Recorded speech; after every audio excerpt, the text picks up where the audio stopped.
जय श्री कृष्णा। राधे राधे।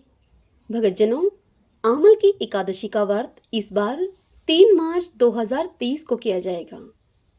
इस दिन आंवले के पेड़ की पूजा का विशेष महत्व है।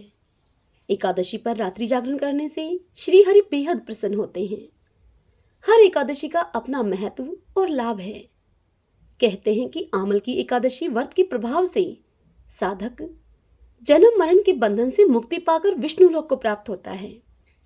इस एकादशी वाले दिन स्वयं भगवान विष्णु मां लक्ष्मी जी के साथ आंवले के वृक्ष पर निवास करते हैं।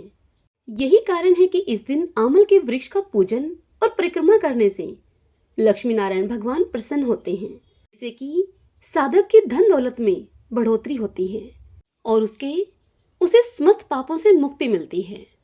आज मैं आपके समक्ष आंवल की एकादशी की व्रत कथा प्रस्तुत कर रही हूँ। सब बोलिए विष्णु भगवान की जय। ओम नमो भगवते वासुदेवाय। एक समय महाराज युधिष्ठिर ने भगवान श्री कृष्ण से पूछा कि हे केशव, फागुन शुक्ल पक्ष की एकादशी का नाम और महात्म्य बताने की आप कृपा कीजिए। तब भगवान श्री कृष्ण उनसे बोले कि हे महाभाग धर्मनंदन, सुनो, तुम्हें इस समय वह प्रसंग मैं सुनाता हूँ जिसे राजा मानधाता के पूछने पर महात्मा वशिष्ठ जी ने उनसे कहा था। फागुन शुक्ल पक्ष की एकादशी का नाम आमल की है। इसका पवित्र व्रत विष्णु लोक की प्राप्ति कराने वाला है। तब मानधाता जी ने उनसे पूछा कि हे द्विजश्रेष्ठ, यह आमल की कब उत्पन्न हुई, यह मुझे बताइए। यह सुनकर वशिष्ठ जी ने मानधाता जी से कहा कि हे महाभाग, सुनो, पृथ्वी पर आमल की उत्पत्ति किस प्रकार से हुई वह बताता हूं। आमल की महान वृक्ष है जो सब पापों का नाश करने वाला है। भगवान विष्णु के थूकने पर उनके मुख से चंद्रमा के समान कांतिमान एक बिंदु प्रकट हुआ। वह बिंदु पृथ्वी पर गिरा। उसी से आमल की अर्थात आंवले का महान वृक्ष उत्पन्न हुआ। यह सभी वृक्षों का आदिभूत कहलाता है। इसी समय समस्त प्रजा की सृष्टि करने के लिए भगवान ने ब्रह्मा जी को उत्पन्न किया। उन्हीं से इन प्रजाओं की सृष्टि हुई। देवता, दानव, गंधर्व, यक्ष, राक्षस, नाग और निर्मल अंतःकरण वाले महर्षियों को ब्रह्मा जी ने जन्म दिया। उनमें से देवता और ऋषि उस स्थान पर आए जहां पर विष्णु प्रिया आमलकी का वृक्ष था। हे महाभाग, उसे देखकर देवताओं को बड़ा विस्मय हुआ। वे एक दूसरे पर दृष्टिपात करते हुए उत्कंठा पूर्वक उस वृक्ष की ओर देखने लगे और खड़े खड़े यह सोचने लगे कि प्लक्ष अर्थात पाकड़ आदि का वृक्ष तो पूर्व कल्प की ही भांति है, जो सब के सब हमारे परिचित हैं, किंतु इस वृक्ष को हम नहीं जानते। उन्हें इस प्रकार चिंता करते हुए देखकर एक आकाशवाणी हुई। आकाशवाणी ने कहा कि हे महर्षियों, यह सर्वश्रेष्ठ आमलकी का वृक्ष है जो विष्णु जी को प्रिय है। इसके स्मरण मात्र से गौदान का फल मिलता है। स्पर्श करने मात्र से दुगना और फल भक्षण करने मात्र से तिगुना पुण्य प्राप्त होता है। इसलिए सदा प्रयत्न पूर्वक आमलकी का सेवन करना चाहिए। यह वृक्ष सब पापों को हरने वाला वैष्णव वृक्ष बताया गया है।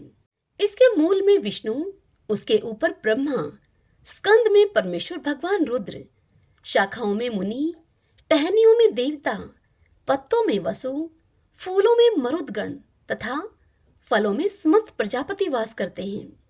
आमल की सर्वदेवमयी बताई गई है। अतः विष्णु भगत पुरुषों के लिए यह परम पूज्य है। यह सुनकर ऋषि बोले, अव्यक्त स्वरूप से बोलने वाले हे महापुरुष, हम लोग आपको क्या समझें? आप कौन हैं? देवता हैं या कोई और? हमें ठीक ठीक बतलाइए। तब फिर से आकाशवाणी हुई, जो संपूर्ण भूतों के कर्ता और समस्त भुवनों के सृष्टा हैं, जिन्हें विद्वान पुरुष भी कठिनता से देख पाते हैं, वही सनातन विष्णु हूं मैं। देवादिदेव भगवान विष्णु का कथन सुनकर उन ब्रह्मा कुमार महर्षियों के नेत्र आश्चर्य से चकित हो उठे। उन्हें बड़ा विस्मय हुआ। वे आदि अंत रहित भगवान की स्तुति करने लगे। ऋषि बोले, हे संपूर्ण भूतों के आत्मभूत, आत्मा एवं परमात्मा को नमस्कार है। अपनी महिमा से कभी च्युत न होने वाले अच्युत को नित्य प्रणाम है। अंतर रहित परमेश्वर को बारंबार प्रणाम है।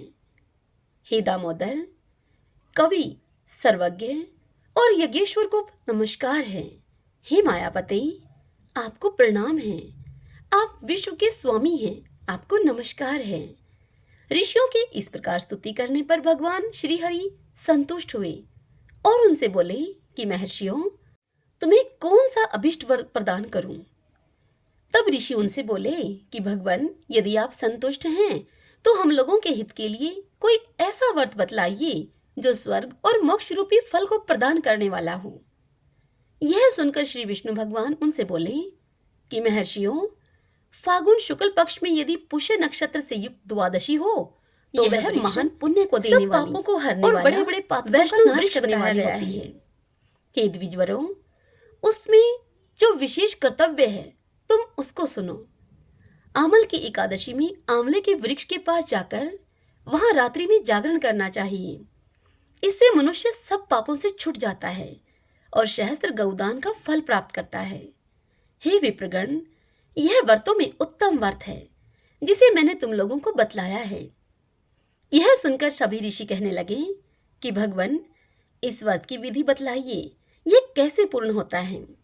इसके देवता, नमस्कार और मंत्र कौन कौन से बताए गए हैं?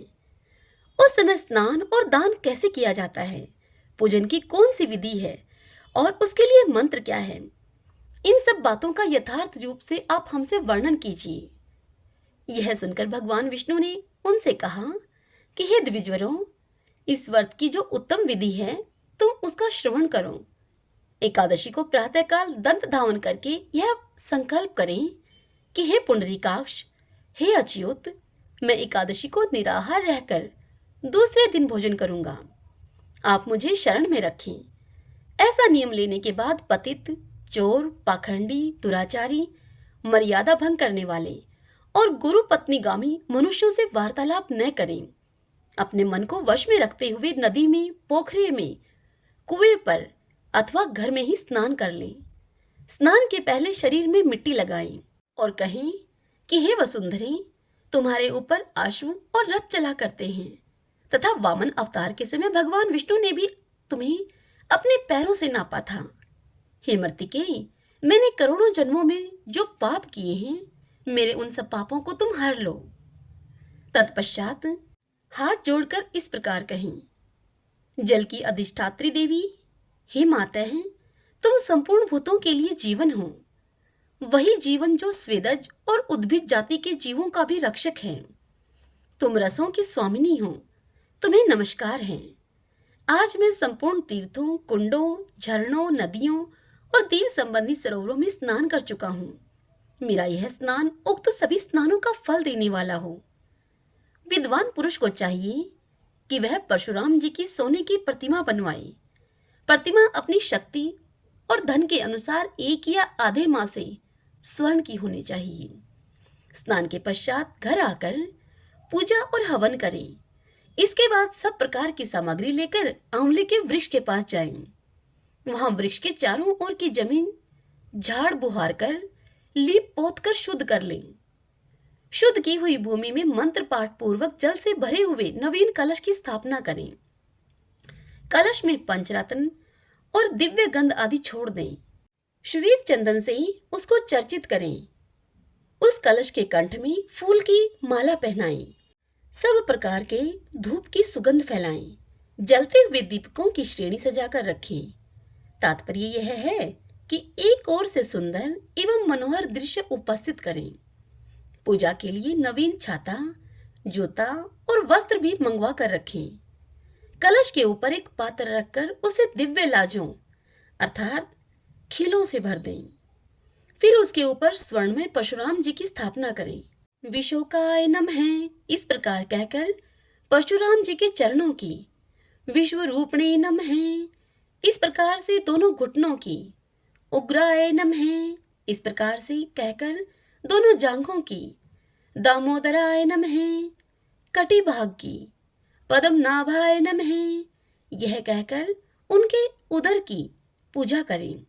श्री वत्सधारिणे नमः इस प्रकार कहकर वक्षस्थल की, चक्रणे नमः यह कहकर बाईं बाह की, गदिनी नमः, इस प्रकार कहकर दाहिनी बाह की। बैकुंठाय नमः, इस प्रकार से कहकर कंठ की। यज्ञमुखाय नमः, यह कहकर उनके मुख की। विशोक निधिये नमः, यह कहकर उनकी नासिका की। वासुदेवाय नमः, यह कहकर उनके नेत्रों की। वामनाय नमः, यह कहकर उनके ललाट की। सर्वात्मने नमः, इस प्रकार से संपूर्ण अंगों तथा मस्तक की पूजा करें। ये ही पूजा के मंत्र हैं। तदंतर भक्ति युक्त चित्त से शुद्ध फल के द्वारा देवादिदेव परशुराम जी को अर्घ्य प्रदान करें। अर्घ्य प्रदान करते समय प्रभु से ऐसा कहें, हे देवेश्वर, हे जमद अग्नि नंदन, श्री विष्णु स्वरूप हे परशुराम जी, आपको नमस्कार है, नमस्कार है। आंवले के फल के साथ दिया हुआ मेरा यह अर्घ आप ग्रहण कीजिए। तदंतर भक्ति युक्त चित्त से जागरण करें। नृत्य, संगीत, वाद, धार्मिक उपाख्यान तथा श्री विष्णु संबंधनी कथा वार्ता आदि के द्वारा वह रात्रि व्यतीत करें। उसके बाद भगवान विष्णु के नाम ले लेकर आमल की वृक्ष की परिक्रमा 108 या 28 बार करें। फिर सवेरा होने पर श्रीहरि की आरती करें। ब्राह्मण की पूजा करके वहां की सब सामग्री उसे निवेदन कर दें। परशुराम जी का कलश, 2 वस्त्र, जूता आदि सभी वस्तुएं दान कर दें और यह भावना करें कि परशुराम जी के स्वरूप में भगवान विष्णु मुझ पर प्रसन्न हो। तत्पश्चात आमलकी का स्पर्श करके उसकी प्रदक्षिणा करें और स्नान करने के बाद विधि पूर्वक ब्राह्मणों को भोजन कराएं। तदंतर कुटुंबियों के साथ बैठकर स्वयं भी भोजन करें। ऐसा करने से जो पुण्य होता है वह सब बतलाता हूं तुम्हें, सुनो। संपूर्ण तीर्थों के सेवन से जो पुण्य प्राप्त होता है तथा सब प्रकार के दान देने से जो फल मिलता है वह सब उपयुक्त विधि के पालन से सुलभ होता है। समस्त यज्ञों की अपेक्षा अधिक फल मिलता है, इसमें तनिक भी संदेह नहीं है। यह व्रत सब व्रतों में उत्तम है, जिसका मैंने तुमसे पूरा पूरा वर्णन किया है। यह सुनकर वशिष्ठ जी कहते हैं कि महाराज, इतना कहकर देव देवेश्वर भगवान विष्णु वहीं पर अंतर्ध्यान हो गए। तत्पश्चात उन समस्त महर्षियों ने उक्त व्रत का पूर्ण रूप से पालन किया। हे नृपश्रेष्ठ, इसी प्रकार तुम्हें भी इस व्रत का अनुष्ठान इस विधि पूर्वक करना चाहिए। अब मैं तुम्हें इसकी एक अत्यंत प्राचीन कथा है वह सुनाता हूँ, अतः तुम इसे ध्यान पूर्वक सुनो। प्राचीन काल में वैदिक नाम का एक नगर था, जहां पर चंद्रवंशी राजा चैत्ररथा का राज्य था। उसके शासन में चारों तरफ ब्राह्मण, वैश्य, क्षत्रिय और शूद्र सब मिलजुल कर रहते थे। सर्वत्र शांति थी, जनता भी धर्मपरायणा थी। वहां नास्तिक और दुराचारी कोई भी नहीं था, न ही कोई गरीब अथवा दुखी था। उस नगरी के सभी निवासी विष्णु भगत थे। वहां के सभी निवासी बाल, युवा एवं वृद्ध एकादशी का उपवास किया करते थे। एक समय फागुन माह के शुक्ल पक्ष की आमल की एकादशी का आगमन हुआ तो समस्त प्रजाजनों ने प्रसन्नता पूर्वक इस एकादशी का उपवास किया। नरेश ने प्रजा सहित मंदिर में आकर कुंभ स्थापित करवाकर विधि पूर्वक धात्री माता का पूजन करने लगा। वे सब देवी की स्तुति करने लगे और बोले, हे धात्री देवी, तुम ब्रह्मा हो, ब्रह्मा से उत्पन्न हो, सब पापों का विनाश करने वाली हो। तुमको हमारा नमन है। हमारी भेंट ग्रहण करके हमें तुम कृतार्थ करो। तुम श्री रामचंद्र जी के द्वारा पूजनीय हो, अतः मेरी प्रार्थना तुम स्वीकार करो और मेरे समस्त पापों को तुम नष्ट करो। वहां पर देव मंदिर में सभी ने रात्रि जागरण किया। ठीक उसी वक्त वहां एक शिकारी आया जो दुराचारी, महापापी तथा अपने परिवार का पालन करने के लिए जीव हिंसा किया करता था। उस समय वह अत्यंत बेचैन तथा भूख और प्यास से व्याकुल था। भोजन प्राप्त होने की आशा को लेकर वह मंदिर के एक कोने में जा बैठा। उसने भूख प्यास भूलकर वहां पर हो रहे विष्णु भगवान की कथा और भजन कीर्तन सुनने में मगन होकर अपनी सारी रात्रि जाग कर बिता दी। प्रातःकाल होते ही जब सब अपने अपने घर को चले गए, तब वह शिकारी भी अपने घर को लौट आया और आकर वह भोजन करने लगा। कुछ समय के पश्चात ही उसकी मृत्यु हो गई और आमल की एकादशी में रात्रि जागरण और प्रभु भजन कीर्तन श्रवण करने के पुण्य प्रभाव से उसका जन्म एक राजा के यहाँ हुआ। उसका नाम बसुरथ रखा गया। बड़ा होने पर वह अपने पिता के राज्य का राजा बना। वह चतुरंगिनी सेना का भी प्रधान बनकर 10,000 ग्रामों पर शासन करने लगा। वह सूर्य के समान तेजस्वी, चंद्रमा के समान कांतिवान, धन धान्य से परिपूर्ण था। विष्णु भगवान की तरह वीर गंभीर बना और पृथ्वी के समान क्षमाशील था। वह अत्यंत सत्यवादी, कर्मवीर तथा प्रभु भगत था। वह प्रतिदिन दान देता था और प्रजा का पुत्रवत पालन किया करता था। एक दिन नरेश जब जंगल में शिकार करने के लिए गया तो दैव योग से वह रास्ता भूलकर इधर उधर भटकने लगा। अंत में वह थककर अशोक के वृक्ष के नीचे विश्राम अवस्था में निद्रा में लीन हो गया। उसी समय कुछ पहाड़ी डाकू वहां पर आ पहुंचे। डाकुओं के सरदार ने जब राजा को निद्रा में लीन देखा तो वे सब मारो मारो बोलते हुए सभी राजा पर टूट पड़े। वह डाकू कहने लगा कि इस दुष्ट राजा ने मेरे बंधु बांधुओं, माता पिता तथा परिवारजनों और संबंधियों को मार डाला था और मुझे राज्य से निष्कासित कर दिया था। अतः इस राजा को अब हमें अवश्य मार देना चाहिए। ऐसा बोलकर वह अपने सभी साथी डाकुओं के सहित राजा पर अस्त्र शस्त्र से प्रहार करने लगा, परंतु उनके सारे प्रहार फूल के समान गिर गिर कर समाप्त होने लगे। डाकुओं के अस्त्र शस्त्र उलटकर डाकुओं पर ही वार करने लगे। अब वे सब डाकू मूर्छित होकर गिर पड़े।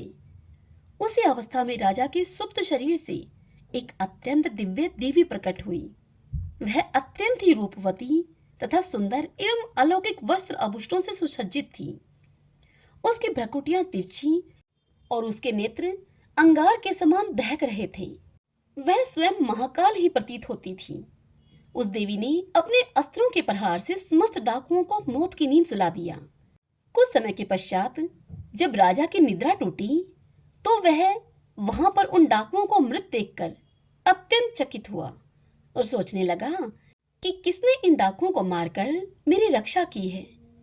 कौन मेरा हितैषी यहाँ पैदा हो गया है और मेरी प्राणों की उसने रक्षा की है। जब वह राजा ऐसा विचार कर रहा था तभी वहां एक आकाशवाणी हुई। आकाशवाणी ने कहा कि हे नरेश, इस संसार में विष्णु भगवान के अलावा तेरा और कौन रक्षक हो सकता है। स्वयं प्रभु ने तुम्हारी रक्षा की है।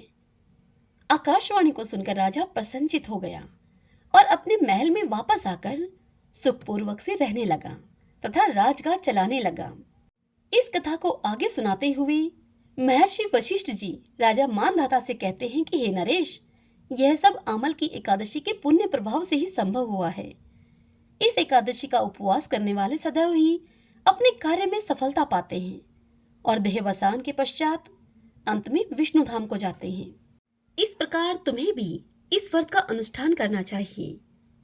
भगवान श्री कृष्ण इस कथा को सुनाते हुए युधिष्ठिर से कहते हैं कि हे युधिष्ठिर, यह दुर्दर्श व्रत मनुष्य को सब पापों से मुक्त करने वाला है। सब बोलिए विष्णु भगवान की जय। ओम नमो भगवते वासुदेवाय। आशा है कि आपको यह कथा सुनने में आनंद आया होगा। यदि ऐसा हो तो इस वीडियो को आप लाइक करें और कमेंट बॉक्स में विष्णु भगवान की जय लिखिएगा। जय श्री कृष्ण। राधे राधे।